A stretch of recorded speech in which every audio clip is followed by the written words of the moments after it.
ভাবুন তো, আপনি একটি পুরনো বই হাতে তুলে নিলেন, পাতা উল্টাচ্ছেন, আর আপনি জানেনই না এই বইয়ের কভারে লুকিয়ে আছে মৃত্যু ঝুঁকি।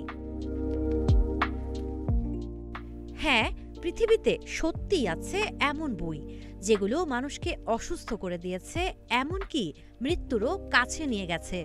এগুলোকে বলা হয় পয়জন বুকস বা পয়জনাস ভিক্টোরিয়ান বুকস। 1800-এর দশকে ইউরোপে বইয়ের প্রচুর প্রচার চলছিল।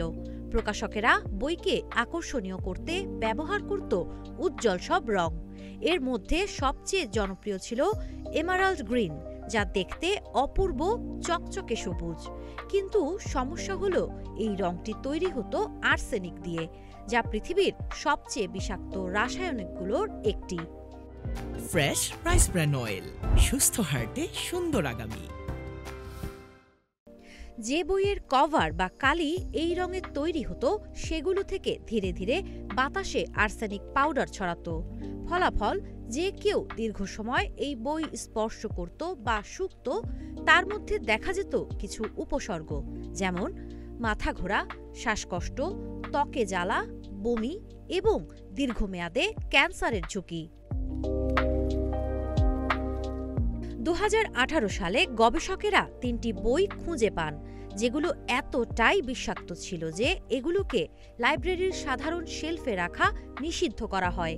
বইগুলোর কভার পরীক্ষা করে দেখা যায় সেগুলোতে আছে আর্সেনিকের হাই কনসেন্ট্রেশন, যা স্পর্শ করলেও বিপজ্জনক।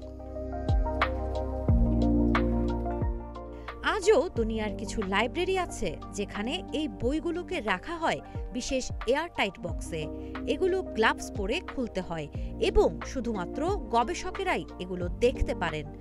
অবাক হলেও সত্যি, একসময় মানুষ ভেবেছিল বই মানেই জ্ঞান, আলোর উৎস। কিন্তু একটা সময় ছিল যখন বই নিজেই ছিল মৃত্যুর ছায়া। এই চমকে দেওয়া ইতিহাস মনে করিয়ে দেয়, জ্ঞান যেমন শক্তি, তেমনি কখনো কখনো ঝুঁকিও। সাবা খান, নাগরিক প্রতিদিন।